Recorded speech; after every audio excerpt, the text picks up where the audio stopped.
Bom dia, gente. O meu nome é Laís, eu tenho 20 anos e hoje eu estou aqui para compartilhar com vocês um pouco do meu testemunho, para contar as maravilhas que Deus fez, tem feito e as que eu creio que ainda Deus irá fazer por mim. Muitas pessoas vão achar que talvez esse vídeo seja desnecessário, porque qual a necessidade de se expor tanto? Qual a necessidade de você chegar em uma rede social e contar a sua vida, contar seus medos, contar os seus anseios? Mas uma coisa que eu quero dizer é que há sim necessidade de fazer esse vídeo.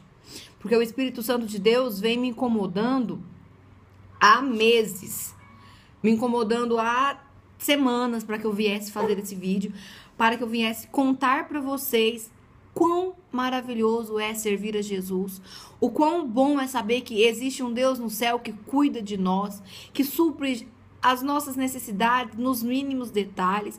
Quão bom é saber que existe um Pai no céu que olha pra gente e não nos vê como o homem nos enxerga. Um Pai que olha e nos enxerga como verdadeiramente nós somos, e não como as pessoas nos enxergam. Não, porque a palavra de Deus diz que o homem enxerga a aparência, mas Deus enxerga o nosso coração. Esse vídeo tem o propósito de compartilhar com vocês, como eu já havia dito, as experiências que Jesus fez por mim. Muitas pessoas já me conhecem e já sabem que eu tenho uma doença rara.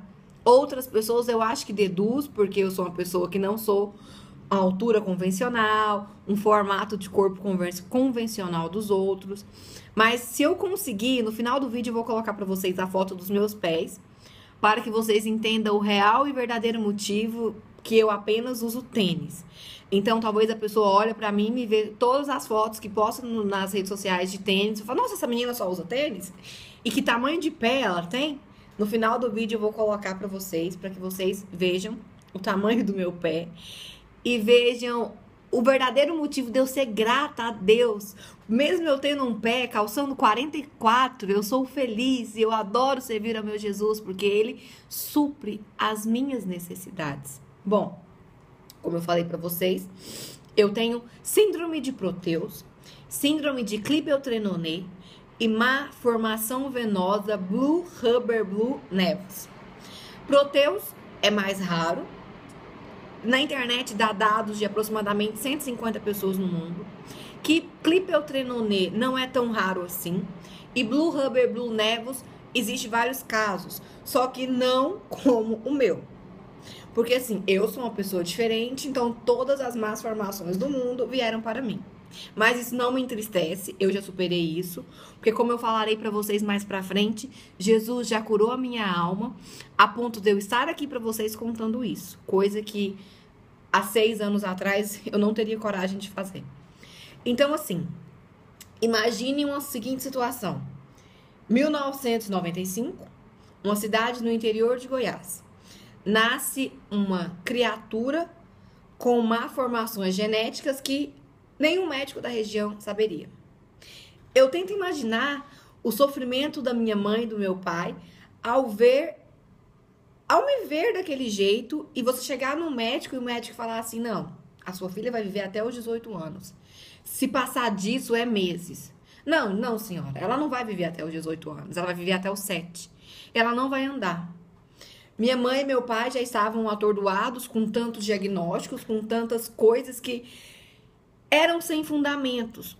Mas hoje eu entendo que a ciência não teria como dar uma exatidão de que eu viveria, porque era uma coisa rara, eles nunca tinham visto. O médico falou pra minha mãe assim, esse é o maior caso que eu vejo desse jeito, ninguém nunca tinha visto uma coisa de tamanha proporção. E ele falou assim que se eu vivesse, era por milagre. E minha mãe acreditava em um Deus, e acredita em um Deus que pode tudo, em um Deus que faz milagres, e um Deus que não segue o que o homem fala. O homem pode falar, você vai viver até tanto, mas Jesus fala, não, eu tenho um propósito para aquela vida. E ela vai viver até o dia em que eu determinar. E como vocês podem ver, os diagnósticos dos médicos foram errados, porque hoje... Especificamente hoje, eu completo 20 anos de idade. Então, o diagnóstico que eu morreria com 18 foi jogado por terra. Porque o meu Deus determinou vida para mim. Porque eu tenho algo para fazer nessa terra e homem não vai determinar o tanto que eu viverei, porque só o Senhor Jesus sabe os planos que Ele tem para mim. E a Bíblia diz para mim que são planos de paz e que Ele tem e Ele me dará e Ele nos dará infinitamente mais além daquilo que nós pedimos ou imaginamos. Imagina, você vira para Deus e fala: Jesus, eu quero isso. Não, você vai ganhar infinitamente mais aquilo que você pede. E eu sou uma prova disso viva, de que Deus nos dá infinitamente mais. Talvez você tenha vergonha de pedir para Deus alguma coisa simples, mas Jesus, Ele nos dá aqui os mínimos detalhes que nós pedimos. Talvez você peça para Deus um sapato. Uma coisa que eu pedia para Deus era um sapato. Imagine, eu até os meus 7 anos de idade, não existia sapato que me servia. Você tem essa facilidade de chegar em uma loja, você olha todos os sapatos que você quer, você pode comprar todos. Eu não posso. Eu tenho que chegar numa loja e me restringir à seção masculina de tênis, porque os femininos não me servem. Imagina quão difícil é pra mim chegar em uma loja, a vendedora te olhar, te levar pro lado de escarpãs, de rasteirinha, de sapatilha e falar: não, eu quero um tênis. Ah, você vai dar de presente? Não, é pra mim. Imagina quão difícil é pra você se submeter a um lugar que você não gostaria de estar. Por exemplo, eu não gosto de usar sapato masculino, mas são os únicos que me servem. Eu questionei com Deus o porquê disso, mas Jesus me disse que tem um propósito de calçar apenas sapatos masculinos, que através desse sacrifício, através de eu abrir mão de usar uma coisa que é meu sonho, seria usar um escarpão. Meu sonho era usar um sapato de bico fino, eu nem sei se usa esse tipo de sapato mais, mas um sapato de salto maravilhoso, mas eu não posso. Mas mesmo assim, eu agradeço a Deus todos os dias que eu chego em uma loja e consiga encontrar um sapato Olímpicos. Eu não estou fazendo merchandise, propaganda da marca. Eu louvo a Deus porque eu ainda encontro sapatos que me servem. Eu já amputei um dedo em cada pé. Então, até os meus 7 anos de idade, eu calçava apenas botas ortopédicas. Eram aquelas botas não tão bonitas assim, que um pé era de um modelo e outro pé era de outro. Imagina para uma criança se aceitar desse jeito. Você andar na rua e todo mundo te olhar. Antigamente eu me importava muito com o que as pessoas pensavam a meu respeito. Eu andava na rua, eu procurava esconder. Eu sempre falei para as minhas amigas assim: as pessoas começavam a me olhar de baixo para cima.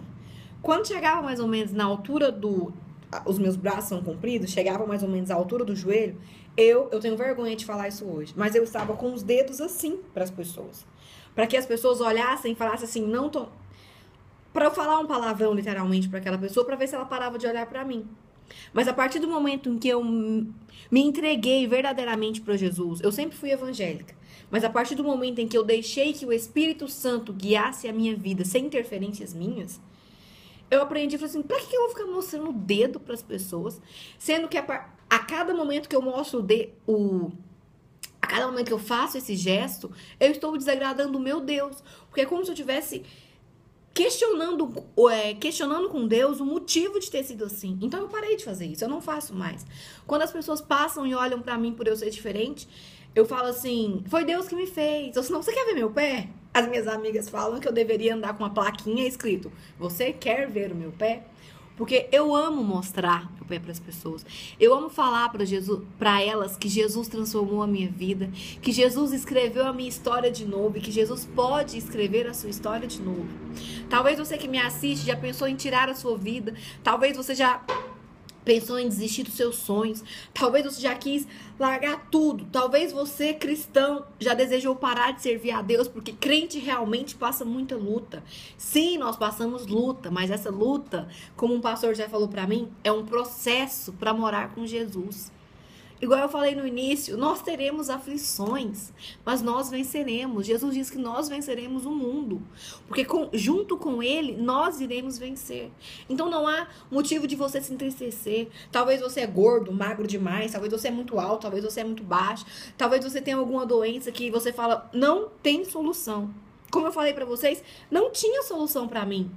Mas Jesus não nos olha da mesma forma que o médico nos enxerga. Talvez o médico fale que você tem um limite de vida, mas Jesus fala que não, que hoje Ele está multiplicando os seus dias de vida. Hoje Ele está renovando a sua saúde. Eu profetizo cura para as pessoas que estão me ouvindo. Eu profetizo transformação na vida de vocês. Talvez seja muito difícil você estar passando por um problema e enxergar o fim. Nós estamos num percurso, talvez você está no início do deserto, talvez você está no meio, talvez você está no final. E assim como os israelitas, quando Moisés tirou eles da terra do Egito, viveram 40 anos no deserto, eles viveram 40 anos, a palavra de Deus mesmo nos diz, por causa de murmuração. Talvez você está passando por um processo, aquele processo é de um mês. Você murmura, mas Deus quer te ensinar que Ele quem está no controle e é Ele quem vai determinar o fim. Então, aquele processo é necessário para o seu crescimento, é necessário para o seu aprendizado. Eu já passo por um processo há 20 anos, eu posso passar o resto da minha vida nesse processo. Ao mesmo tempo em que Jesus pode me curar agora. Eu posso terminar esse vídeo, olhar para o meu corpo e estar curada. Mas eu acredito que não, porque, como eu disse, há um propósito de eu ter nascido assim. Eu sempre tive essa expectativa de ser curada. Nas minhas pregações, eu costumo sempre falar que eu orava e acreditava que no outro dia eu já estaria transformada. Eu ia num culto avivado, Jesus falava comigo, usava o pregador, usava alguma irmã para falar assim que Deus ia me abençoar, que Deus estava me curando. Mas eu acreditava que a cura seria física. Aí eu chegava em casa, eu orava 1 hora, Jesus, eu sei que essa noite eu serei curada. Dormia, no outro dia eu levantava, eu não olhava para baixo, porque eu não tenho apenas problemas nos pés, eu não deixei isso bem específico, eu tenho problema no tórax, nas pernas, o corpo inteiro é comprometido. Então eu chegava em casa, eu orava e ficava com aquela expectativa de acordar transformada. No outro dia eu levantava, eu corria, ia na frente do espelho, quando eu olhava, uai, tá do mesmo jeito? Ah não, peraí, eu não fui curada essa noite porque essa semana eu fui mal criada com a minha mãe. Ou se não, porque essa semana eu briguei com uma amiga. Essa semana eu não orei o tanto que eu deveria orar. Não, mas amanhã eu vou ser curada. Chegava no outro dia à noite, eu orava. Jesus, é essa noite. Eu imaginava que descia um bálsamo na minha vida e que me transformava completamente, curava o meu físico. Eu ficava linda, com as medidas de proporções perfeitas, de 90, 60, 90. Ai, eu vou ser uma deusa grega. Acordava de novo. E parecia que surgia coisas no meu corpo. Quanto mais eu orava, parece que mais aparecia um caroço, mais aparecia dores, porque eu sinto dores todos os dias. Mas eu já sei lidar com elas. Não são todas as dores que eu procuro tomar um remédio.